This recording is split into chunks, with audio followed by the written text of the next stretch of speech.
இன்றைக்கி நம்ம friends and family ரெசிப்பியில் ஒரு சூப்பரான பூண்டு குழம்பு கமகமான வாசனையோட எப்படி பண்ணலான்னு பார்க்கலாம். இது வந்து என்னோடய அம்மாவோட ரெசிபி. எனக்கு ரொம்ப பிடிக்கும். எப்போல்லாம் தோணுதோ அப்போல்லாம் கேட்டு நான் செய்ய சொல்லிடுவேன். ஸோ அது எப்படி பண்ணலான்னு சொல்லிட்டு இப்போ பார்க்கலாம். இப்போ வந்து நம்ம பூண்டு வந்து இந்த அளவு நல்லா உரித்து எடுத்து வச்சுருக்கு. அப்புறம் தக்காளி பார்த்திங்கன்னா நான் வந்து இந்த பெங்களூர் தக்காளியில் 2 தக்காளி கட் பண்ணி எடுத்து வச்சுருக்கேன். வெங்காயம் வந்து நல்ல ஒரு பெரிய வெங்காயம் இந்த அளவு வந்து கட் பண்ணி எடுத்துக்கோங்க. அதுக்கப்புறம் தாளிக்கிறதுக்கு பார்த்திங்கன்னா கடுகு, கொஞ்சம் வெந்தயம், சீரகம், அதுக்கப்புறம் கருவேப்பிலை. என்கிட்ட ஃப்ரெஷ் கருவேப்பிலை இல்லை, அதனால நான் வந்து ட்ரைட் ஒன் யூஸ் பண்ணியிருக்கேன். அப்புறம்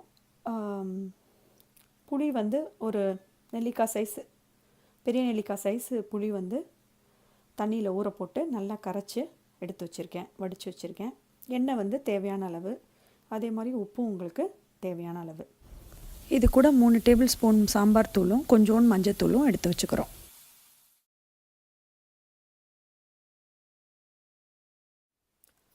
இப்போ வந்து ஃபஸ்ட்டு அடுப்பில் வந்து ஒரு பேன் வச்சுறோம்.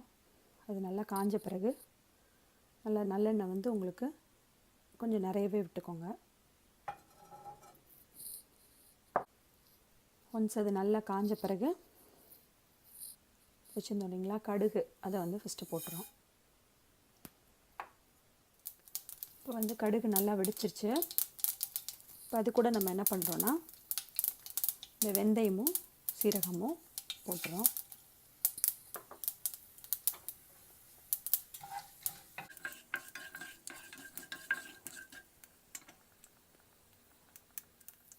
இப்போ பார்த்தீங்கன்னா வெந்தயம் நல்லா சிவப்பாயிடுச்சு.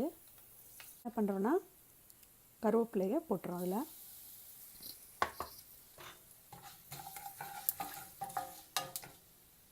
கருவேப்பிலையை போட்டுட்டு அதுக்கப்புறம் இந்த பூண்டு இருக்குது இல்லைங்களா, இதை வந்து அந்த எண்ணெயில் வந்து நல்லா வதக்கிக்கணும்.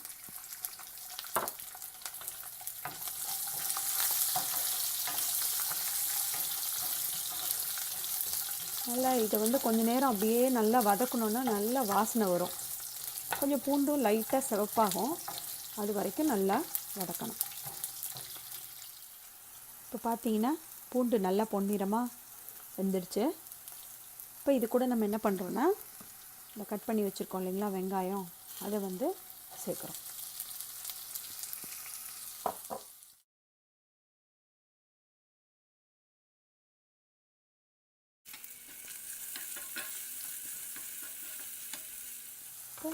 வெங்காயம் வதங்கும் போது கொஞ்சோண்டு உப்பு தூவிக்கணும் அது கூட. இப்போ பார்த்தீங்கன்னா வெங்காயமும் பூண்டும் நல்லா வதங்கிருச்சு. அதோட வாசனை பார்த்தீங்கன்னா அப்படியே மூக்கை தொலைக்குது, அவ்வளோ நல்லா இருக்குது ஆக்சுவலாக.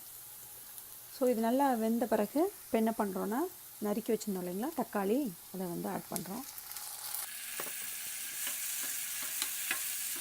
இப்போ இது கூட வந்து கொஞ்சோண்டு மஞ்சத்தூள் வந்து சேர்த்துக்கோங்க. சேர்த்துட்டு ஒரு பெரட்டிட்டு நம்ம என்ன பண்ணுறோன்னா ஒரு மூடி போட்டு ஒரு 2 மினிட்ஸ் நல்லா இந்த தக்காளி வேகிற வரைக்கும் ஒரு 2 மினிட்ஸ் மூடி போட்டு மூடி வைக்க போகிறோம்.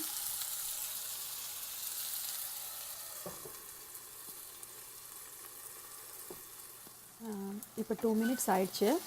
இப்போ பார்த்தீங்கன்னா தக்காளிலாம் நல்லா வெந்துருச்சு. அப்போ பார்த்தீங்கன்னா தெரியும். இதை நல்லா ஒரு பெரட்டி விட்டுட்டு நான் என்ன பண்ணுறேன்னா சாம்பார் தூள், இது பார்த்திங்கன்னா ஒரு 3 டீஸ்பூன், ஒரு 3.5 டீஸ்பூன் அளவு வச்சுருக்கேன். இதை வந்து நம்ம இது கூட ஆட் பண்ணிக்கணும்.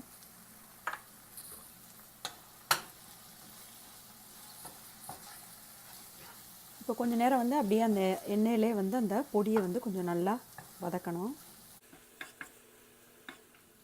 இப்போ என்ன பண்ணுறோன்னா ஓரளவு நல்லா வதக்கிட்டோம். இப்போ கரைச்சி வச்சுருந்தோம் இல்லைங்களா புளி, அந்த தண்ணியை வந்து இது கூட ஆட் பண்ணிடுறோம். இது கூட ஒரு 1/4 டம்ளர் அளவுக்கு இன்னும் கொஞ்சம் தண்ணி சேர்த்துக்கோங்க.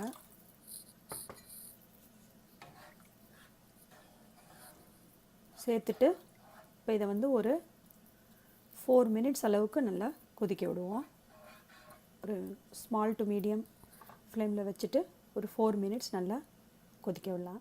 இப்போ பார்த்தீங்கன்னா புளி வந்து நல்லா கொதிச்சுட்டு சுண்டிருச்சு குழம்பும். இப்போ பார்த்தீங்கன்னா இந்த பாருங்கள், இந்த பூண்டு குழம்பு வந்து குழந்த பிறந்தவங்களுக்கு வந்து கொடுத்தோம்னா பால் நல்லா ஊறும். இது வந்து வாயு பிடிப்பு இருக்கிறவங்களுக்கு அவங்களுக்கெல்லாமே வந்து இந்த குழம்பு கொடுக்கலாம், குழந்தைங்களுக்குமே கொடுக்கலாம். இது எல்லாருக்குமே ஒரு நல்ல ஹெல்த்தியான ஒரு குழம்பு. நீங்களும் இந்த பூண்டு குழம்ப வீட்டில் ட்ரை பண்ணி பாருங்கள், உங்களுக்கு கண்டிப்பாக பிடிக்கும். உங்களுக்கு இந்த ரெசிபி பிடிச்சிருந்ததுன்னா வீடியோ லைக் பண்ணுங்கள், ஃப்ரெண்ட்ஸோடு ஷேர் பண்ணுங்கள், சேனலை சப்ஸ்கிரைப் பண்ணுங்கள். நன்றி, வணக்கம்.